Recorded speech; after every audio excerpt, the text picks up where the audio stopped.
これが私のストーリーです。It was kind of strange and hard growing up in an area of Queens, New York, where, there are Seventh-day Adventists, but we were really strict Seventh-day Adventists, and everyone knew it. Anyway, going to church every Sabbath, I didn't see the appeal of church. I saw, and especially I was getting a lot of doom and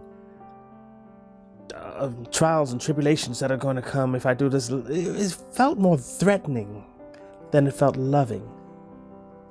Also, seeing how some of the members would speak and be in church was not necessarily how they behaved outside of church.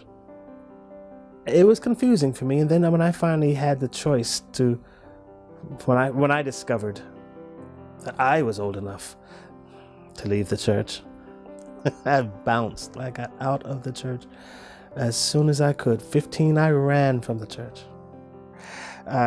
Brought me from New York to Japan. I had traveled here before. I came with a couple of different artists, most notably Miss Cyndi Lauper. She brought us here on her True Colors tour, and I really loved this place. I had a ball. Coming back to America, the political climate is changing in as far as, black men were being stopped and searched and shot and killed, and for no reason, by police. I kept getting stopped on my car on I-95, and something told me, you should leave America now. 13 years ago, in fact. I had just met whom is now my wife. We had a brand new baby boy, and I was like, I want to raise my child. I don't want to get killed out here. My wife is Japanese. And coming here, I said, well, this is the thing to do. Come to Japan. Raise your child in Japan. You've been to Japan. You like Japan. He will learn a new language. This will be wonderful. So when I came here, I have a couple of friends here whom are also musicians. So landed right in the thick of it. Come, play, making a living. Unbeknownst to me, my wife wasn't happy. I thought she was. She'd come to the shows, bring our child to the shows, out and out children to the shows. Artists would love my children, they're great. Then one day I came home, she was gone. My wife, my family, everyone was gone. That was craziness. I was going nuts. I didn't know what to do. When you're married, you go through ups and downs. Sometimes you have arguments or something, but we hadn't had that, to my knowledge. Now I'm alone and extremely, not only lonely, but it started to sit in that my family's gone. My family's gone. My wife and children, I have 3 children. Everyone's gone, and no one's speaking to me. Now that I'm living away from Tokyo, I'm living down here in Yaizu, it's harder to get work. I felt I had nothing. I mean, nothing. And it it drove me out of my mind. I was going completely crazy. And I decided I really had nothing to live for. So I decided I would kill myself. I would probably find a nice hilltop or something, a bridge where the Shinkansen would travel across, and place my wallet under a rock or something so that when I jumped and went splat, somebody could find it and at least know whom I was. And that was really a plan. And then a voice spoke to me. It said, "Call your sister." Now, the fact that I have 7 sisters, and I knew exactly which one to call, someone was really speaking to me. So I called my sister in Sweden. That's Andrea. I called her. I just wanted her to know that I wouldn't be around. She asked me, "Pierre, you have to find a church." No, I didn't expect to hear this from Andrea. She's a Buddhist. She was a Buddhist. Apparently, she had just gotten back into Christianity herself that past year.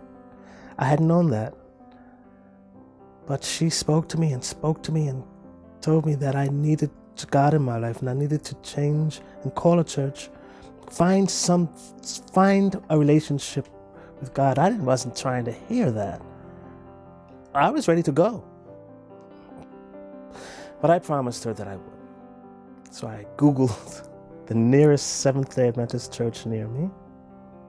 The same voice said, "That's the one." So I did. I called this church. Pastor Gunji,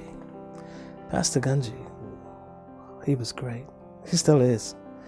He's caring, he's kind. He asked me if he could come speak to me in my house. I said, yeah.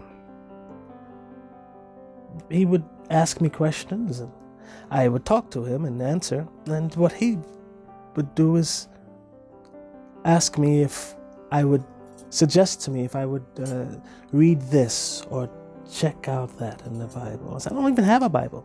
I have an iPad. So I said, well, you can download a Bible. Okay, I'll do that. I was no longer feeling like I had nothing to live for. So I called my sister back. We would spend hours on the phone. She's in Sweden.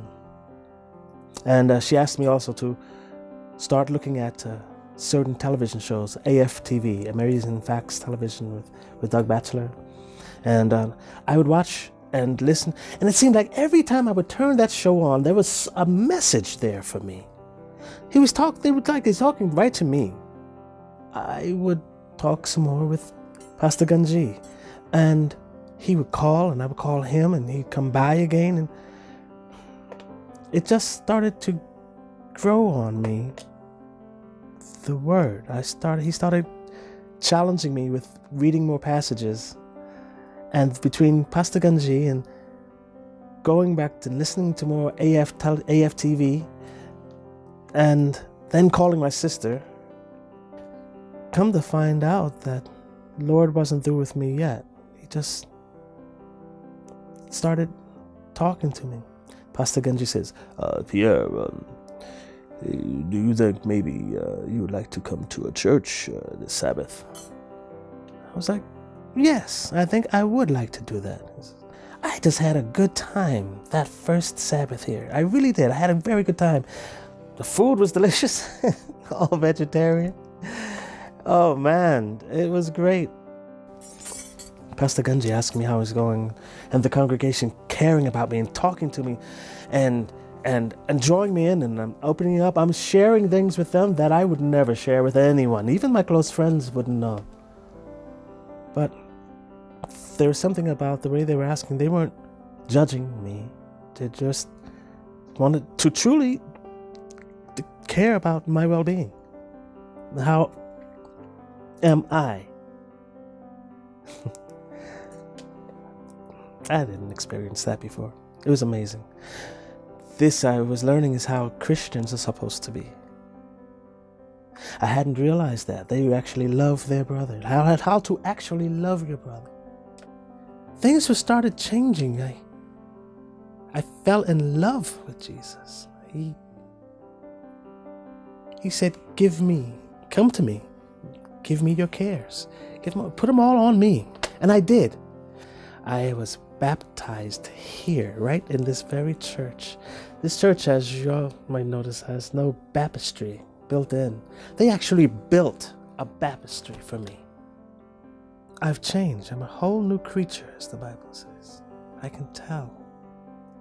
But God didn't take anything away from me. He let me use the gifts that He gave me for Him now. That's wonderful.